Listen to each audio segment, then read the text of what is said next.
What if the one man, Nnamdi Kanu, never expected to fight for him, is now the one man Aso Rock cannot ignore? Not a lawyer, not an activist, not a senator from the southeast standing at a podium making noise for the cameras. A former president, a two-time ruler of this nation, a man who once commanded the very military apparatus that hunted KANU'S movement, now walking into rooms, making calls, and quietly telling Nigeria's most powerful man, it is time to let Nnamdi Kanu go. Olusegun Obasanjo has entered the building. And Aso Rock is rattled. Today, we take you behind the careful press statements and diplomatic smiles to tell you what they are really saying about Obasanjo's Kanu push. To understand why Obasanjo's intervention is shaking tables, you must first understand the weight of the table itself. Nnamdi Kanu was convicted on the 20th of November 2025 by the Federal High Court in Abuja. 7 counts: terrorism, treasonable felony, incitement through Radio Biafra broadcasts. The judge handed down life imprisonment. Within days, Kanu was transferred to a correctional facility in Sokoto State, deep in Nigeria's northwest, thousands of kilometers from Abia State, from his family, from his people. For the Southeast, it was not just a conviction.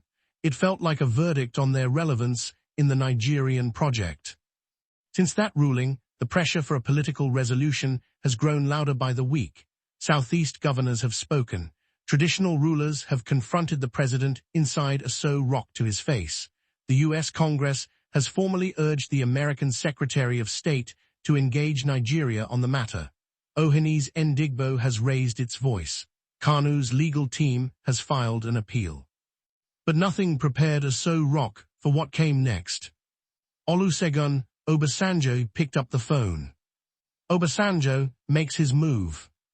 In the weeks following KANU'S conviction, Obasanjo, who had barely engaged publicly with the Tinubu administration, who had boycotted Council of State meetings, began making quiet moves. He reached out privately to select Southeast leaders. He convened conversations. He listened to the depth of anger in Igbo communities, not just at KANU'S conviction, but at what it represented.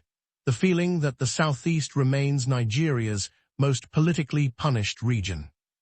Our sources say Obasanjo expressed a view he had never stated publicly, that keeping Nnamdi Kanu locked away in Sokoto was not justice.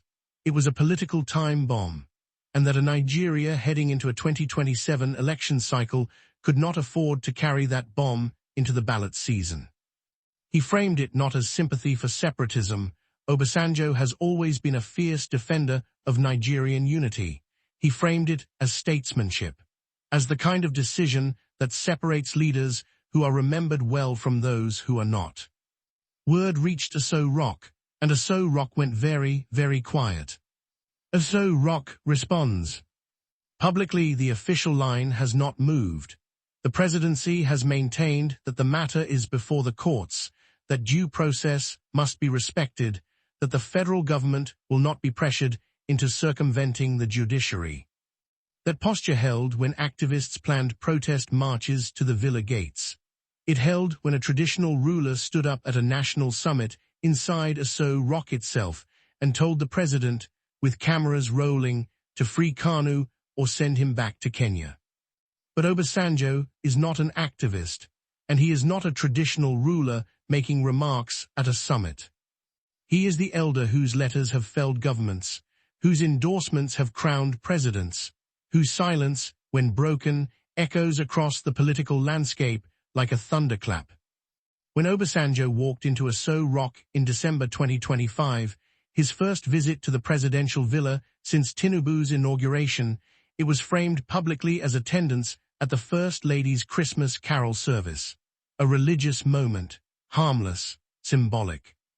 But those who know how this city works know that Olusegun Obasanjo does not attend Christmas carols for the carols. Behind closed doors, our sources say the conversations are no longer about whether the Kanu question needs a political answer.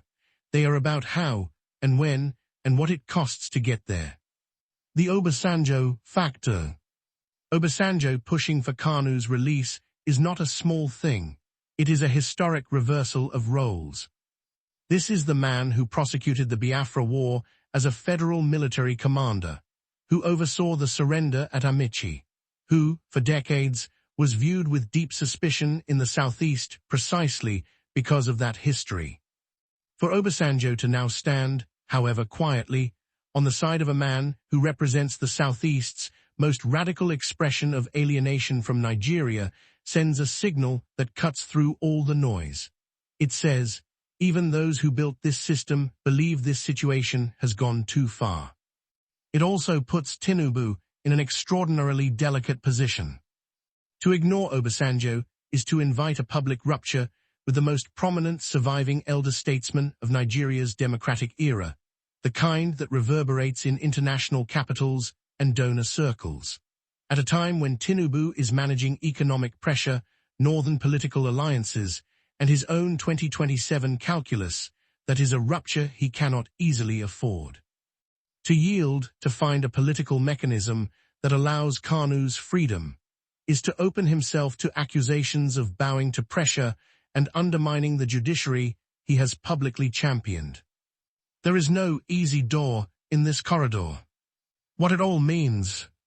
Nigeria is watching a rare collision of forces, a convicted prisoner whose case has become a symbol of something far larger than one man's freedom, a former president applying the most sophisticated form of political pressure available, the kind that does not need a press conference because its weight is already known, and a sitting president who must calculate whether the cost of holding firm is greater than the cost of letting go. Aso Rock has handled loud pressure before, protests, petitions, hashtags, international statements, it absorbed all of it. But Obasanjo's push is different. It is not loud, it does not carry a placard, it does not trend on X.